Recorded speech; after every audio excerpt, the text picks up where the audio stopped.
Assalamualaikum warahmatullahi wabarakatuh. Perkenalkan, nama saya Anindya. Saya dari XE2 dan hari ini saya akan membuat video yang menjelaskan mengenai 5 siklus yang sudah dijelaskan oleh Pak Fauzan. 5 siklus tersebut diantaranya yang pertama siklus fosfor atau siklus air, siklus karbon, siklus sulfur, dan terakhir siklus karbon. Nah, jadi hari ini saya akan menjelaskan 5 dari siklus tersebut dan mohon maaf jika ada kekurangan.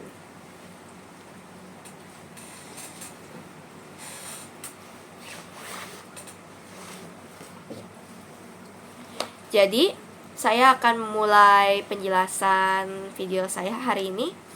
Pertama-tama saya akan menjelaskan mengenai siklus air.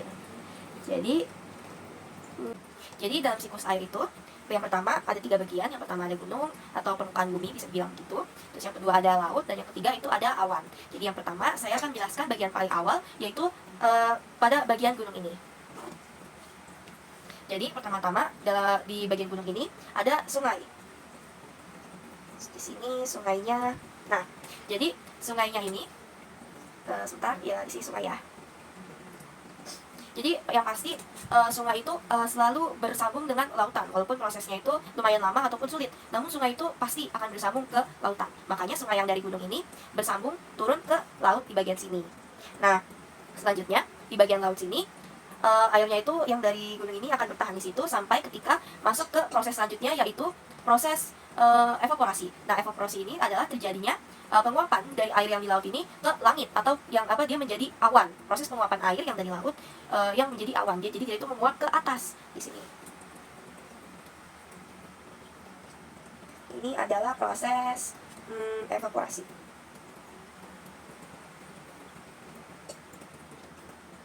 Nah, saya singkat seperti itu aja, evaporasi.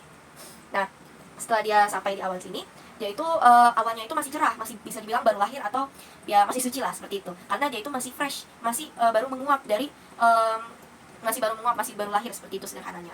Jadi awan ini akan terus menguap, akan terus airnya akan terus air dari laut akan terus mengevaporasi, maka akan terjadi proses selanjutnya, yaitu kondensasi. Sini saya tandakan sebentar.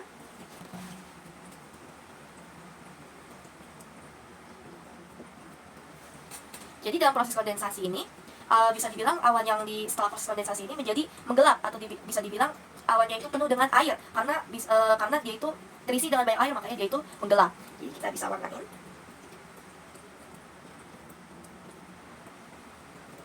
Nah, seperti ini. Jadi setelah proses evaporasi ini, airnya akan terus menguap, maka setelah berlanjutan, setelah cukup lama, dia akan mengkondensasi. Jadi awan yang sebelumnya cerah menjadi gelap karena proses kondensasi ini. Nah, selanjutnya ada fenomena unik di mana proses transpirasi dapat terjadi. Sebentar.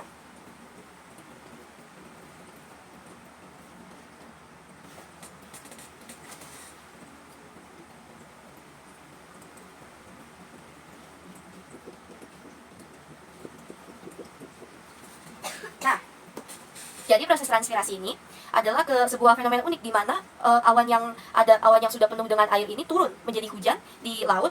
Namun ada juga proses penguapan di mana air yang dari laut ini juga naik ke atas dalam saat yang bersamaan. Itu merupakan sebuah fenomena yang bernama transpirasi. Jadi proses transpirasi ini dapat terjadi di bagian laut yang bisa dibilang sering hujan atau rawan hujan, dan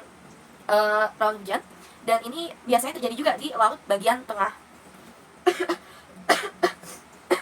Di laut bagian tengah. Jadi proses ini dapat terjadi di bagian laut di bagian laut. Jadi proses ini dapat terjadi di laut bagian tengah atau daerah di mana seringkali hujan. Nah, akhirnya kita pada tahap yang terakhir. Maaf, tidak kurang kelihatan seperti ini. Nah, kita pada tahap yang terakhir, yaitu proses presipitasi. Nah, ya, presipitasi. Jadi awan yang, kalau misalnya dia masih lanjut ya, kalau misalnya awan yang terkondensasi ini masih bertahan atau masih penuh, dia akan bergerak ke di mana ada di daerah yang mempunyai tanah atau daerah yang tinggi, contohnya seperti gunung. Nah, dia akan bergerak ke situ, ke sini sebentar. Nah ya, ini ceritanya masih penuh ya. Nah ya, jadi akhirnya di proses presipitasi ini adalah proses di mana awan ini membuang bebannya, atau bisa dibilang membuang air yang ada di dalam dirinya itu ke permukaan bumi. Nah, proses itu dinamakan hujan. Jadi, dia ini turun ke bawah. Ini namanya presipitasi. Nah ya, jadi awan yang ada di bagian pegunungan atau di permukaan ini turun ke bawah untuk mengurangi bebannya. Nah, proses itu dinamakan presipitasi. Nah, air yang sudah turun ini akan mengalir ke sungai. Di sini, air yang ada di awan ini akan mengalir ke sungai, dan maka siklus air akan berlanjut seperti sama dari sungai ke laut, laut terevaporasi, lalu terkondensasi, terus juga mungkin ada fenomena unik di transpirasi, lalu lanjut menjadi presipitasi. Siklus itu akan terus berlanjut, maka siklus itu dinamakan siklus air. Kita lanjut ke proses sulfur. Nah, proses sulfur ini mungkin agak membingungkan bahkan bagi saya, namun saya akan mencoba untuk menjelaskannya dengan mendetail. Jadi di sini saya akan perlihatkan. Mungkin agak banyak ya, cuman akan saya persingkatkan namun masih mendetail pada saat yang bersamaan. Ya, mungkin bisa dilihat ada pabrik bahan bakar fosil, dekomposisi bakteri, asam sulfida, lain-lainnya. Ada gunung berapi, pohon, sapi, dan asap yang dikeluarkan dari pabrik tersebut. Jadi akan saya mulai penjelasannya. Maka penjelasannya akan dimulai dari sapinya dulu. Jadi di sapi ini sebentar, saya akan cari posisi dulu. Nah ya, jadi dalam siklus yang berhubungan dengan adanya sapi, maka akan disarankan untuk mulai dari sapi terlebih dahulu. Jadi dari sapi ini bisa dilihat, sapi itu bisa memakan dari pohon nih, dia bisa memakannya, lalu dia juga bisa mati dan pup. Maka dari itu, setelah dia mati dan pup ini, mayatnya atau badannya yang sudah mati ini serta pupnya akan didekomposisi dengan bantuan dekomposisi bakteri di sini. Nah, di dekomposisi bakteri ini dia itu menghasilkan dua. Yang pertama, asam sulfida dalam bentuk senyawa dan juga bahan bakar fosil. Nah, jadi saya lanjut ke jalur bahan bakar fosilnya dulu. Jadi jadi dalam bahan bakar fosil ini dia itu digunakan oleh pabrik. Mungkin saat ini pabriknya sudah jarang yang menggunakan bahan-bahan yang seperti itu, namun masih ada dan bisa dibilang masih dibutuhkan pada zaman yang modern seperti ini. Jadi bisa kita lihat, walaupun agak merugikan ya. Jadi kita dari bahan bakar fosilnya digunakan oleh pabrik. Maka dengan itu pabriknya ini karena dia menggunakan bahan bakar fosil, dia itu mengeluarkan asap. Dan asapnya ini, asapnya atau bisa dibilang polusinya itu dia itu pergi ke langit. Dia pergi ke langit, dia itu akhirnya di langit dan ini dia posisinya di sini. Nah, di polusinya ini mempunyai tiga senyawa. Yang pertama itu ada senyawa sulfat. Yang kedua di sini sulfat itu di sini SO4 bisa bilang. Terus gas metana di sini, dan di sini adalah sulfat dioksida. Nah, bisa bilang ini dari asap pabrik ya yang ada di awan hitam ini. Nah, selanjutnya kita ke jalur yang kedua. Jalur yang kedua itu adalah di mana dekomposisi bakteri ini lanjut ke gunung berapi. Jadi dekomposisi bakteri ini mengeluarkan satu hasil juga yang bernama asam sulfida. Asam sulfida ini dalam bentuk senyawa, yaitu ke gunung berapi, dan gunung berapinya ini pun erupsi. Nah, erupsinya ini mengeluarkan asam sulfida juga. Namun asam sulfidanya ini bukan dalam bentuk senyawa lagi, namun dalam bentuk gas. Nih, dalam bentuk gas. Jadi dia mengeluarkan erupsi, asapnya itu mengandung asam sulfida dalam bentuk gas. Nah, asam sulfidanya ini pun pergi ke langit, dia meluncur dan akhirnya sampai di sini barengan dengan polusi. Nah, akhirnya dua saudara ini berkumpul di langit. Maka saat turunnya hujan, dia kan ada di langit tuh. Jadi saat turunnya hujan airnya itu pun terkena oleh polusi ini. Maka karena terkena, terjadi reaksi kimia yang menjadikan hujan tersebut bukan hujan yang normal, namun hujan asam. Bisa dilihat sini. Seru ya. Jadi hujan asam, dia itu turun ke bumi menjadi hujan asam. Jadi hujan asam itu dapat karakteristik di mana ketika misalnya terjadi hujan asam, kalian bisa mengidentifikasi apakah itu hujan asam atau bukan melalui air yang diturunkannya. Jadi kalian melihat di aspal, dan jika airnya itu terlihat bisa bilang mengkilat seperti sabun ya, atau bubble yang biasanya kalian mainkan tuh, seperti sabun. Nah ya, seperti bubble. Jadi itu dia kayak warnanya itu pelangi di aspalnya itu. Nah, itu artinya itu adalah hujan asam. Nah, walaupun hujan asam ini bisa dibilang merugikan karena sifatnya yang bisa bilang destruktif, namun itu juga mempunyai sisi positif di mana hujan asam ini bisa menutrisi pohon-pohon atau tumbuhan yang kena gitu. Contohnya seperti pohon ya. Walaupun jadi hujan asam ini ada dampak positif dan dampak negatifnya. Nah, akhirnya pohon ini tumbuh dan dia dimakan oleh si sapi. Seperti itu. Nah, siklusnya akan terus berlanjut di mana si sapi pun metong, dia terus lalu didekomposisi dan ya selanjutnya seperti itu. Dan itu merupakan pembahasan dari siklus sulfur. Terima kasih. Baik, selanjutnya kita akan bahas mengenai siklus fosfor. Nah, siklus fosfor ini cukup sederhana karena senyawa yang kita butuhkan itu hanya satu, yaitu senyawa fosfor itu sendiri. Ya, baik, bisa dapat Anda lihat. Di sini ada beberapa bagian ya, ada dari sapinya seperti biasa, pohon, awan, tanah, lalu ada batu-batuan di sini. Ya, terus di sini ada laut yang isinya ikan. Oke, jadi kita lanjut. Jadi di sini kita awali seperti biasa dengan sapi terlebih dahulu. Jadi sapinya itu memakan pohon, lalu dia itu bisa pup dan bisa mati. Jadi pup dan matinya ini lalu diurai dan menjadi senyawa fosfor. Ya, seperti ini. Ini 4 ya, jika tidak kelihatan. Nah, senyawa fosfor ini bisa didapatkan dari pelakukan batuan ini dan juga mayat sapi dan pupnya itu tersendiri. Nah, selanjutnya senyawa fosfor ini lalu pergi ke laut. Dia pergi ke laut dan sampailah ke laut ini. Nah, jadi laut ini bisa mendapatkan nutrisi dari senyawa fosfor ini. Nutrisi apa? Keuntungannya itu apa? Dia bisa mendapatkan nutrisi dan juga tingkat konsumsi atau adanya lahirnya fitoplankton itu makin bertambah di laut tersebut akibat dari senyawa fosfor ini. Nah, itu merupakan dampak positifnya. Namun dampak negatifnya apa? Dampak negatifnya itu ikan-ikannya bisa apa? Dia bisa mati. Nih, dia bisa mati. Jadi dia bisa mati karena apa? Jadi senyawa fosfornya ini, senyawa fosfornya ini, dia itu juga membuat sebuah alga hijau, yaitu meningkatkan adanya alga hijau yang ada di laut. Nah, untuk memecah alga hijau ini, pemecah alganya itu membutuhkan oksigen yang banyak, sehingga ikan-ikan yang ada di sini itu tidak kebagian gara-gara pemecah alganya itu mengonsumsi banyak oksigen demi mengurangi alga-alga hijau yang ada itu makin banyak gara-gara senyawa fosfor ini. Nah, karena kekurangan oksigen itu ikan-ikannya pada apa? Dia pada mati. Oke. Nah, jadi ada dampak positif dan dampak negatifnya tersendiri. Nah, lanjut kita turut berduka cita untuk ikan-ikan yang sini. Nah, lanjut kita ke laut. Jadi setelah senyawa fosfornya ini pergi ke laut, air lautnya ini pun menguap seperti siklus air yang tadi kita bahas, yaitu proses evaporasi, kondensasi di sini, dan turunnya air hujan, yaitu presipitasi, yaitu turun air hujannya ke sini, ke batu-batuan. Ke batu-batuannya ini, dia mengalami pelapukan, sehingga berjalannya waktu setelah air hujannya terus-menerus menghujani tempat tersebut, atau daerah perbatuan tersebut. Nah, setelah dihujani terus-terusan, bebatuannya ini akan mengalami pelapukan. Nah, pelapukannya itu akan menghasilkan senyawa lagi, yang bernama senyawa fosfor. Ya, makanya batu-batuan itu juga bisa menghasilkan senyawa fosfor melalui apa? Pelapukan. Nah, jadi berikut ada siklus fosfor yang sudah dibahas. Ya, bisa dari batu-batuan sini, bisa dari sapi sini, dan berlanjut menjadi siklus. Seperti itu. Baik, kita lanjut ke siklus yang keempat, yaitu siklus karbon. Jadi, seperti biasa, siklus karbon ini lumayan gampang ya, karena dia hanya membutuhkan satu senyawa saja. Nah, bisa kita lihat gambarannya seperti ini. Nah, jadi ketika ada sapi di dalam sebuah siklus, maka seperti biasa yang diawali itu adalah sapi. Nah, jadi bisa dilihat. Nah, sapinya ini dia itu bisa mati dan juga bisa pup. Dan matinya ini bisa menjadi sebuah pupuk bagi tumbuhan atau bagi pohon yang ia makan ini. Namun itu akan untuk penjelasan nanti saja.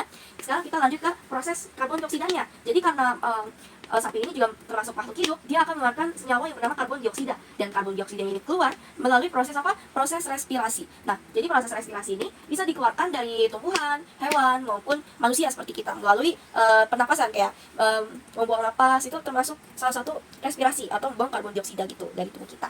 Nah, ini merupakan proses respirasi. Nah, dari proses respirasi ditumpul lanjut ke karbon dioksida ini. Nah, karbon dioksida ini itu juga gak hanya, seperti yang saya bilang, gak hanya dari sapi saja, namun tumbuhan juga bisa. Contohnya apa? Seperti ini, pohon. Jadi pohon itu mempunyai dua, yaitu bisa respirasi juga dan juga mempunyai proses fotosintesis. Jadi karbon dioksida ini merupakan salah satu bahan yang penting untuk fotosintesis. Dan pohon juga mengeluarkan karbon dioksida juga melalui proses respirasinya dia. Jadi dia bisa membutuhkan karbon dioksida, dia juga mengeluarkan karbon dioksida. Jadi seperti ini. Nah, jadi dia melalui proses fotosintesis, pohonnya tumbuh, dia itu menjadi besar, maka pohonnya ini atau tumbuhannya itu akan dimakan oleh sapi kembali ataupun makhluk hidup lainnya yang juga mengeluarkan karbon dioksida. Nah, contohnya seperti sapi ini memakan si pohon atau tumbuhan lainnya, lalu dia mati, dan mayatnya ini dan pupnya juga itu memberikan manfaat, yaitu berikan manfaat bagi tumbuhannya. Karena apa? Itu bisa jadi sebuah pupuk atau nutrisi untuk tumbuhan-tumbuhannya itu. Jadi seperti ini proses utamanya. Lalu ada proses di ininya juga nih. Ini sebenarnya nggak tidak terlalu utama, namun perlu dibahas juga. Jadi di sini ada laut. Laut ini juga mengeluarkan karbon dioksida, makanya dia bisa mengeluarkan karbon dioksida ini seperti itu melalui evaporasi, yaitu menguap, maka dia akan menghasilkan karbon dioksida ke udara seperti itu. Nah, selanjutnya kita akan bahas ke siklus yang terakhir, yaitu siklus nitrogen. Saya akan lanjuti. Mohon maaf jika suara saya lemas. Di sini gambarannya. Jadi seperti yang di awal. Setiap siklus itu ada pasti diawali dengan sapi. Jika ada sapi, maka kita awali dengan sapi terlebih dahulu. Di sini ya. Jadi sapinya ini bisa mati dan bisa pup. Dan mayatnya ini bisa dan pupnya ini menghasilkan senyawa. Ini adalah NH4 atau bisa dibilang sebagai amonium. Nah, amonium itu bisa menjadi NO2 atau nitrit melalui proses amonifikasi, di mana amonifikasi itu adalah proses di mana amonium itu menjadi nitrit atau NO2 di sini. Nah, di sini ada arah yang bergantian, bisa bilang gitu ya. Di sini ada bakteri nitrifikasi, dan bakteri nitrifikasinya ini dia bisa menjadi bisa menjadi nitrit, dan nitritnya ini juga bisa diubah oleh bakteri nitrifikasi ini. Kenapa bisa terjadi? Karena jika bakteri nitrifikasinya ini mati, maka dia akan menghasilkan nitrit, yaitu NO2. Makanya dia ini bisa menjadi nitrit, seperti itu. Nah, kita lanjut. Nitrit ini diubah oleh bakteri nitrifikasi menjadi NO3 atau bisa dibilang sebagai nitrat. Nah, nitratnya ini lalu melalui proses denitrifikasi melalui bakteri denitrifikasi di sini. Nah, melalui bakteri denitrifikasi ini dia pun berubah, yaitu naik ke atas ke udara dan menjadi nitrogen atau N2. Lalu bakteri nitrogen itu melanjutkan tahap berikutnya, yaitu dia harus turun ke bumi. Namun bagaimana dia bisa turun ke bumi? Karena nitrogen itu tidak bisa turun secara mandiri, dia itu harus dibantu. Dibantu oleh apa? Dibantu oleh hujan. Di sini. Bakteri nitrogen itu tidak akan bisa turun kecuali bersama hujan. Makanya di sini dia baru bisa berturun di sini. Dia turun ke sini, lalu melalui proses yang bernama fiksasi nitrasi. Jadi fiksasi nitrasi ini maksudnya itu adalah nitrogen yang diikat dan diproses menjadi NH3 atau diproses menjadi apa? Yaitu amonia. Amonianya itu ada di sini. Jadi dari nitrogen lalu diikat oleh fiksasi nitrasi ini, dia diikat, difiksasi dan diproses, dan dia itu akan menjadi amonia di sini. Amonia, yeay, amonia ya guys ya. Nah, kita lanjut ke proses selanjutnya, yaitu amonia itu lalu berbalik ke ini. Dia itu bisa berbalik ke proses bakteri nitrifikasi ini. Lalu dia akan lanjut menjadi nitrat kembali, seperti itu. Jadi proses denitrifikasi ini tersendiri adalah proses di mana amonia itu dipengaruhi oleh bakteri Nitrosomonas yang menjadikan ia menjadi nitrit. Lalu dari nitrit ini dia melalui dipengaruhi juga oleh bakteri nitrobakter. Nah, dari nitrit ke nitrobakter ini dia itu menjadi nitrat. Seperti itu kalau penjelasan dari nitrifikasi. Walaupun di situ tidak jelas di sini, namun yang pasti konsepnya itu ada. Seperti itu penjelasan singkatnya tentang apa itu denitrifikasi. Nah, jadi seperti ini ya guys ya.